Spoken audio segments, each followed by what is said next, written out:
So when did you finally get that opportunity? That opportunity came to me now when I think I was playing for Dover Hills. I'm now direct in the league. There's no way somebody is going to tell me that it's not going to take me there and I sit outside. No. I think whatever I was doing here for Dover Hills, I was scoring goals. I think the first 5 goals I was the top scorer. Yeah. Which was, I think, unusual thing. You were a hot cake at the time. Very, very hot. And that was the time when Bunamoya now started knocking at your door, trying to get your signature to join.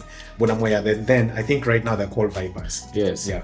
I think it was not only Bunamoya. It was a lot of teams. SC Villa. Then we had the Nalubale by then who was buying players over 100 million. So all those experiences. Were there clubs that were out of Uganda that were also looking at you at the time? Not really. I think it was just here within the country. There was no team that had come for me because at the moment the exposure was not all that.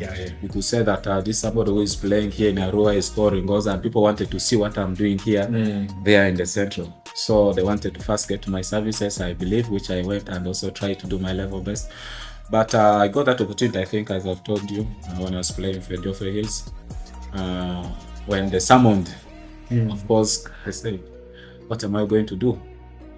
But I believed in my potential, because if I can do it in the league, and these are the same players I'm going to train with, why should I fear? So I was really, really very excited. And when I informed my mom about it, was, how did it come? Are you going to play with these people? You don't have proper football skills. You're somebody from here. You're now going. The first thing that came into her mind was, these people might do something bad to us. But I've told her there's nothing. That's a natural belief. These are people like us. We play in the same league. There's nothing. But I was really excited to join the national team. When I went, I think I didn't look back. I really continued with my journey, with a lot of challenges, because the expectations were really, really, really very high, because the people we're competing with are people who of really high caliber, who have been there before. So your debut in the national team, which game was it? Do you still remember it? Yeah. Your first game for the national team. Yeah, I think that someone was for Sekafa, I think in 2000. Should be 2008? 2008. 2008, yes, because 2007 I was with the Yofe. Yeah. Then 2008 was that Sekafa in the rest of I think I was in senior 3. We remember very well. Yeah. We would watch some games yes. from the school. Yes. So that was my time when I joined the national team. I think also happened to be one of the people who were in the first team. Because people expected me. I've been coming from the bench, coming from where, but as I told you, I didn't look back. I really worked hard to make sure that I kept the team.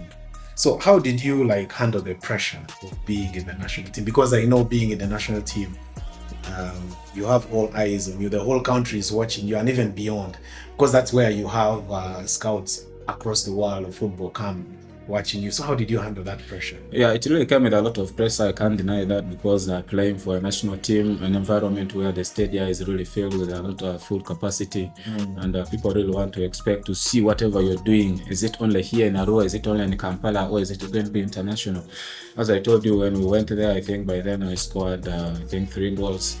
One in being quarterfinal when we went for the penalty shootout with Kenya, and I happened to be one of the last person to have the last kick to make sure that we come with a silverware. That was massive pressure. It was your first time in the national team. Wow. So the pressure was there. Everything, the onus was about me, but I'd never wanted to take the penalty. But when the captain Andy Mwesiga was playing in Iceland, so in this tournament basically was for the local based players, but always they could add 3-4 players who play from abroad to come and be in the team. But he said no, the last penalty kick I'm going to take myself. So when I said, so when it came, it's supposed to be a decisive penalty to make sure that we get a bronze, but I was happy. I got composed, calm, and make sure that we get the penalty away.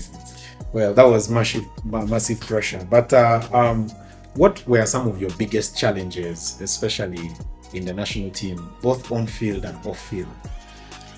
I must really admit that I had a problem with the language, because when I joined, there was no any Uganda word that I knew.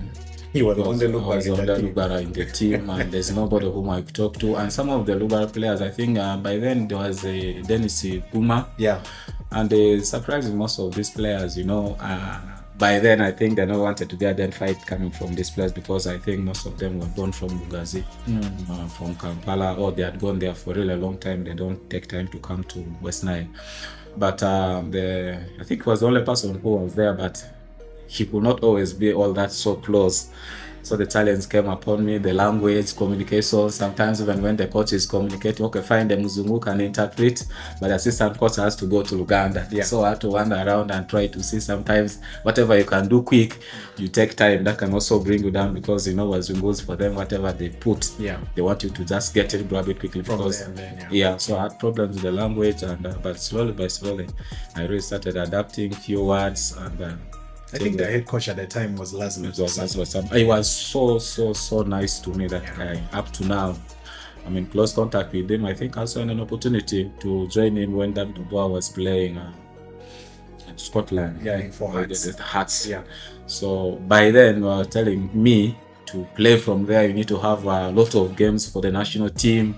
You need to have so many things, which is not the case, I believe, because they were just trying to lie me around, because it was fine. You saw my size, you saw other things, but I didn't get there. So there are games that you play in the national team. I'm sure you've played quite many games, especially with other nations that are quite good at football, probably even better than the Uganda Cranes. So which team did you play against and you felt, this one we cannot handle?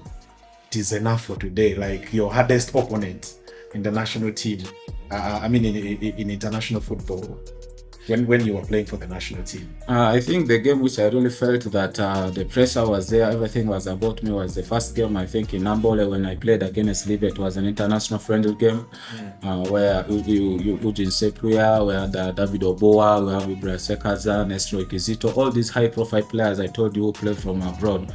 And by then, Oboa was playing from the other side. I think you have Ibra Sekaza, Nestre from the left, and Simeo Masaba. Most of these players, I think, who are from... I was the only person who was leading. Geoffrey Massa was around, but the coach had opted for me to lead the line, I think, as a number 9 for that day.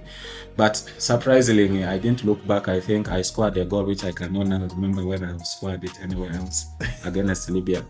So it was really extraordinary to me, and I literally felt that was a game, because these Arabs, for them, what they play, at times you feel football is there. But if I had an opportunity and you score against such a team, I think that's when I got most of the headlines. Also, there's the final game I think I played against, the final we had with the Rwanda Sekafa 2016 Ethiopia, when I scored the winning goal, when I hit myself on the post. I think that will have ended my career. I was so grateful to God it didn't happen. Also, scoring a goal in a final to lift a trophy for your country is something which I've massive. Remember, it's massive. So looking back at your career, especially your football career, probably club, even playing for the Uganda Cranes, what do you think you would have changed if you were given an opportunity again? Like, are there things that you regret, probably looking back at your playing career, both for the national team and for the subsequent clubs that you played for? I think I'm really disappointed with myself, but sometimes I really feel like it's not my own mistake. I've not really got an answer to this, because people had a lot of expectations, and doing something just when you came up. I believe by then our time, if there were proper football academies, if there was that much, because I came from a family where I think my mother used to be an athlete. She used to run for different girls. So when I came up with this talent in our home, and everybody was wondering, what is this? And when you get a little fame and it just takes you all of a sudden, and you feel everything, the world is in your hands. Without proper guidance, without anything. By this still, I was still very young. 18, 19. This is too tender age, I think, I believe. Really, I came up with this, and holding some small money. By then, our time, there was not a lot of money. I think that was manageable money that could take you through. But money which even I feel I would not have handled by then. So I think it was too much for me. But it was there.